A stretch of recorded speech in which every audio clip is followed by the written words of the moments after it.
The ventilator alarm screamed just as my phone buzzed, with a photo from my sister on a beach in Cabo. I stared at the screen, my newborn daughter fighting for every breath in the neonatal intensive care unit, while my family toasted margaritas under a cloudless sky. No missed calls. No texts asking if she was alive. Just a caption from my sister, Paige, "Much needed break, 2 hearts." I muted my phone and pressed my palm against the incubator's warm plastic wall. "Stay with me, Emma," I whispered, my voice cracking inside the sterile hum of machines. "Mommy's here." I had been here for 12 days. 12 nights sleeping upright in a vinyl chair. 12 days since the emergency C-section that nearly killed us both. 12 days since my family decided my daughter's life-threatening crisis was inconvenient. I was a nurse. I knew what the numbers on the monitors meant. I knew how fragile she was. What I didn't know, what I was only just beginning to understand, was how fragile my ties to my own blood had always been. The first night Emma was admitted to the NICU, I called my mother, Diane. She sighed like I'd interrupted her dinner. "Well, what do you want us to do?" she asked. "Hospitals make me anxious." My father didn't even get on the phone. Paige texted the next day asking if I could Venmo her $2,000. "The resort messed up our reservation," she wrote. "You know I'll pay you back." I paid it. Because I always did. I was the dependable one. The nurse who worked doubles. The daughter who never complained. The sister who funded emergencies that were never really emergencies. I'd been quietly supporting them for years. Car payments, overdue taxes, Paige's failed boutique, my parents' second mortgage. They called it family. I called it love. But love didn't look like this. On day 13, the doctor pulled me aside. "She's stable," he said carefully, "but the next 48 hours are critical." I nodded numb. That night, I finally called my grandfather. Walter Reed was 87 and sharper than anyone I knew. He'd built a construction empire from nothing and never tolerated weakness disguised as entitlement. My family called him difficult. I called him honest. "Grandpa," I said, stepping into the quiet hallway. "Emma's in the NICU." Silence. Then, why am I just hearing this? I swallowed. "Everyone's busy." He didn't respond right away. When he did, his voice was low. "Put the phone near her." I did. He listened to the machines, to her tiny breaths. "I'll be there tomorrow," he said. He arrived the next morning in a tailored coat, his presence commanding instant respect from the staff. He took my hand, looked at my exhausted face, and then at Emma. "They should be ashamed," he said simply. I didn't argue. 2 days later, Paige posted another photo, this time shopping. My mother commented with heart emojis. That was the moment something inside me broke cleanly in two. I stopped answering calls. I stopped sending money. When my father finally left a voicemail demanding I explain my attitude, I deleted it without listening to the end. And then the messages turned frantic. My mother showed up at the hospital unannounced, perfume heavy, eyes darting nervously around the NICU doors. "Why didn't you tell us it was this serious?" she hissed. I looked at her, really looked. I did. She shifted uncomfortably. "Well, we didn't think." "No," I said quietly. "You didn't come." She reached for my arm. "Your grandfather is furious. He's saying things. You need to fix this." I laughed, a hollow sound. "I'm not fixing anything anymore." Her face hardened. "You're being dramatic." I turned back to the incubator. "Leave." That night, Grandpa asked me to come to his hotel. He poured 2 glasses of water, slid one toward me. "I've reviewed my estate," he said. "All of it." My chest tightened.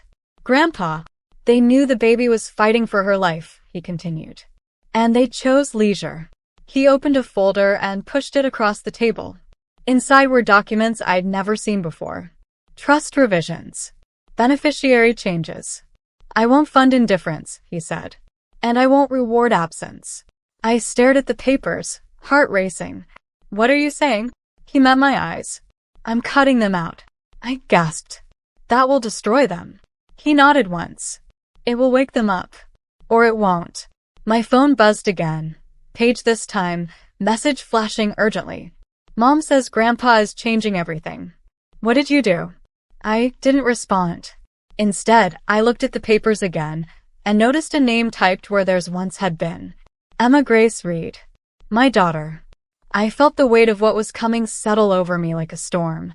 Because once this became official, there would be no going back. And my family would never forgive me for choosing my child over them. The calls started before sunrise. I watched my phone light up on the hospital tray table, Mom, then Dad, then Paige twice in a row, before I turned it face down and reached for Emma's tiny hand through the incubator port. Her skin was warm. Her chest rose and fell with mechanical patience. She was still here. That was all that mattered. By noon, the fallout had spilled into the open. Grandpa's attorney called first, his voice brisk and formal. The revisions have been filed, he said. Your grandfather asked me to ensure you understood the implications. I do, I said. And I did far more than I'd expected to. By evening, the family group chat exploded back to life like a dying star going supernova. Paige, you ruined everything.